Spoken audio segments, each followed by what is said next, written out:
안녕하세요. 반갑습니다. 쉽고 바른 수학 쉽바수학입니다.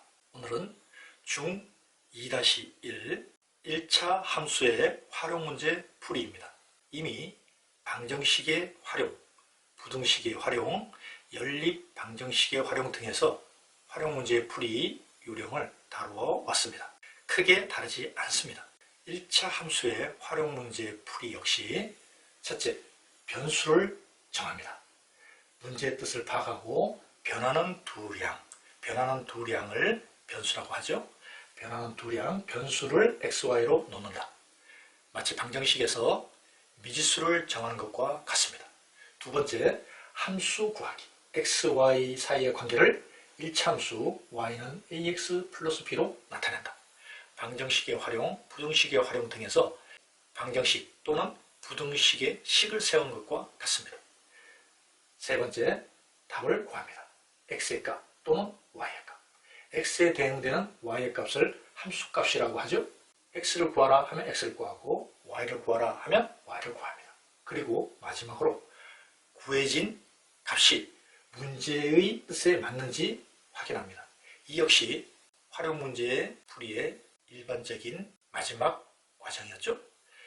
문제를 통해서 확인해 보도록 하겠습니다. 문제 1번.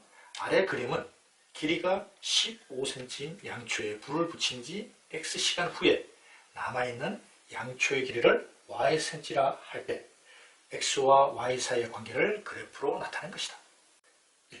y를 x에 대한 식으로 나타내시오. 그래프에 보듯이 두 절편이 나타났죠. x절편은 3, x절편의 좌표는 3, 0. y절편의 15라는 얘기는 그 좌표가 0, 15일 겁니다.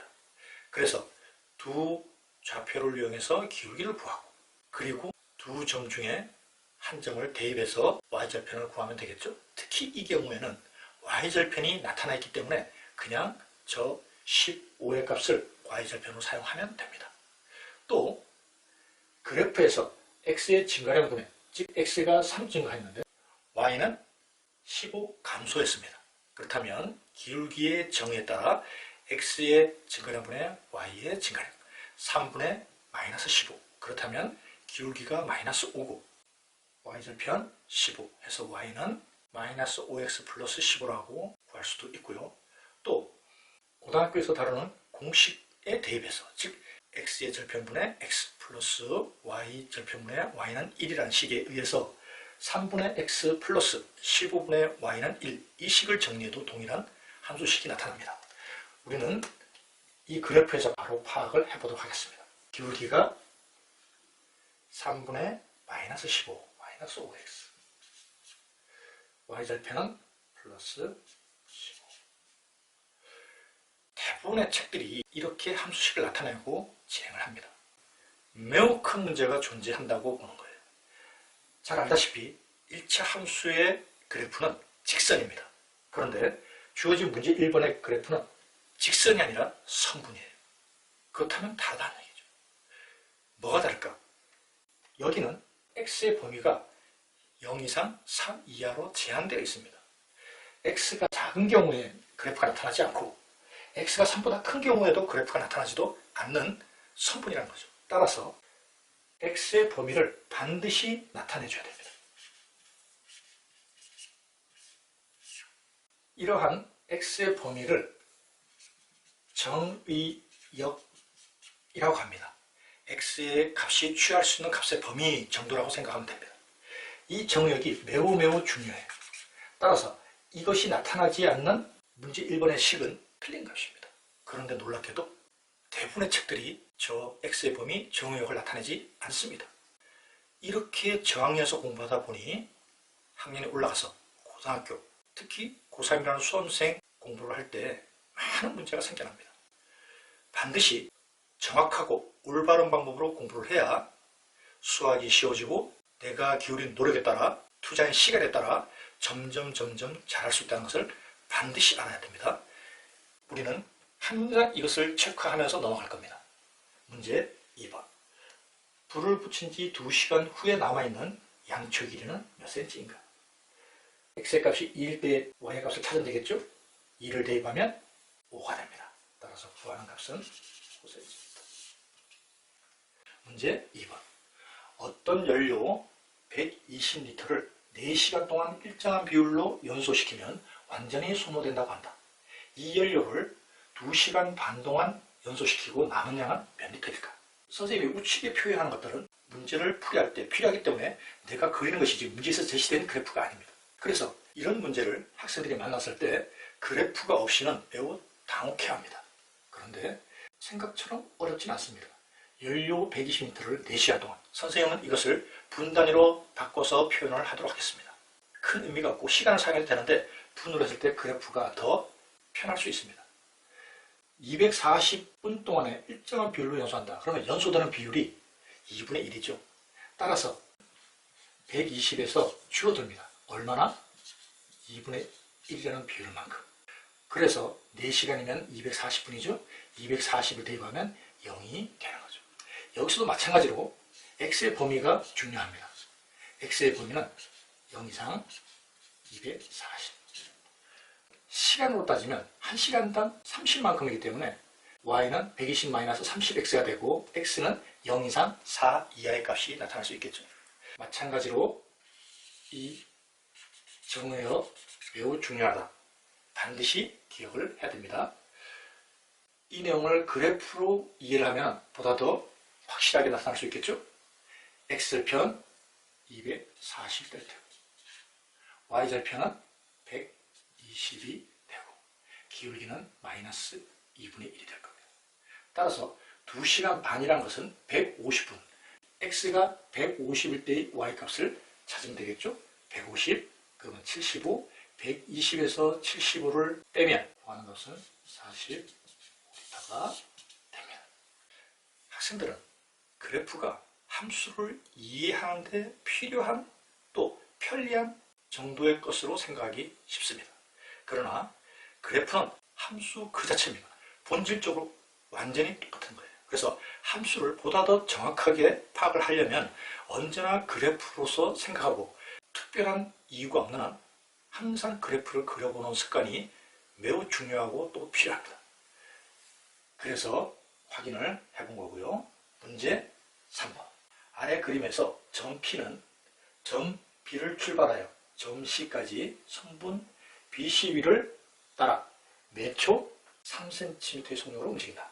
점 P가 점 B를 출발한 지 몇 초 후에 삼각형 ABP와 삼각형 DPC의 넓이 합이 78제곱cm가 되는가?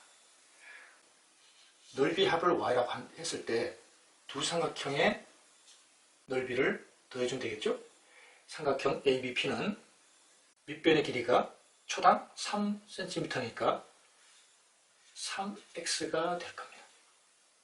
이쪽은 18-3x가 되겠죠? 따라서 2분의 1 곱하기 3x 곱하기 10, 2분의 1 곱하기 18-3x 곱하기 6 정리하면 15x 플러스 3, 54 마이너스 9x 6x 플러스 54. 여기도 x의 범위 0 이상 18cm를 몇 초 3cm 속력으로 움직이면 6초 만에 도달되겠죠? 이렇게 나타낼 수 있습니다. 그래프를 나타내보면 y절편이 54, 6초에 갔을 때 6, 36, 90 이런 1차 함수의 그래프가 나타나는 거죠. 78이 되는 것은 y가 78이면 시간초는 어떻게 나타나느냐? 계산하면 x는 4가 되겠죠. 4초.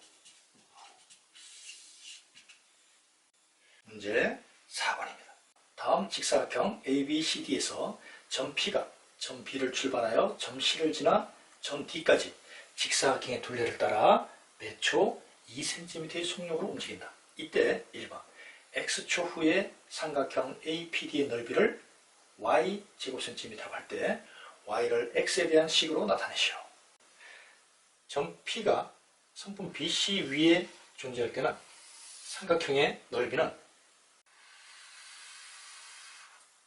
이런 모양을 띌 겁니다.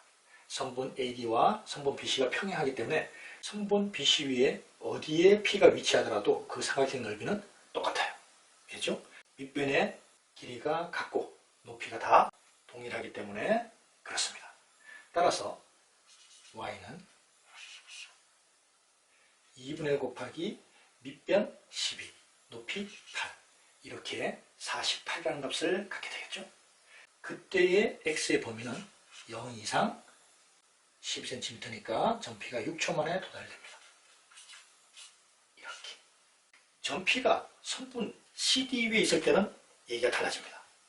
점피가 C에 도달되어 있을 때 그때의 삼각형 넓이는 2분의 1 곱하기 8 곱하기 12, 48이겠죠?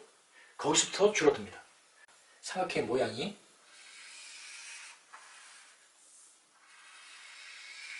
이렇게 나타나기 때문에 여기를 밑변이라고 본다면 높이가 점점 줄어들어요.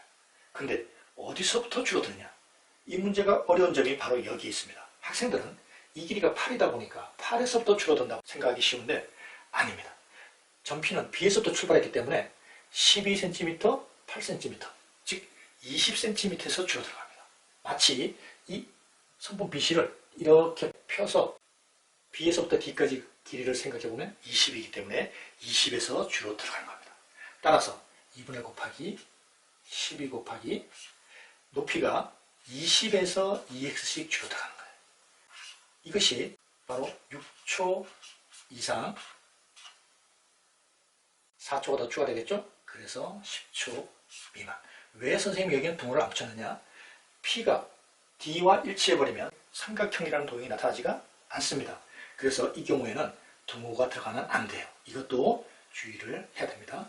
이것을 정리하면 y는 요 구간에서 48, 요 구간에서 120 마이너스 12x 이렇게 함수식이 구해지면 그래프 또한 잘 나올 수 있겠죠? 6초까지는 넓이가 48로 일정하고 6초를 지나서 10초가 될 때까지 삼각형 넓이가 줄어드는데 2번에서 묻는 것이 그겁니다. 삼각형 APD의 넓이가 24제곱cm가 되는 것은 점P가 점P를 출발한 지 몇 초 후이냐. 그래프에 보면 확실히 알 수 있겠죠? 24가 되기 위해서는 6초와 10초 사이 어딘가일 겁니다. 어떻게 구할 수 있을까요? y에 24를 대입해서 24는 120-12x라는 간단한 1차 방정식을 구하게 되면 x는 8초가 나옵니다. 따라서 구하는 값은 8초가 되겠죠? 이렇게 1차 함수의 활용 문제 역시 다른 활용 문제의 풀이와 요령이 같습니다. 그래서 다른 영역과 비교하면서 공부하는 것도 좋은 방법이 되겠죠? 다음 시간은 1차 함수와 1차 방정식의 관계에 대해서 2시간 동안 공부하도록 하겠습니다. 수고 많았습니다.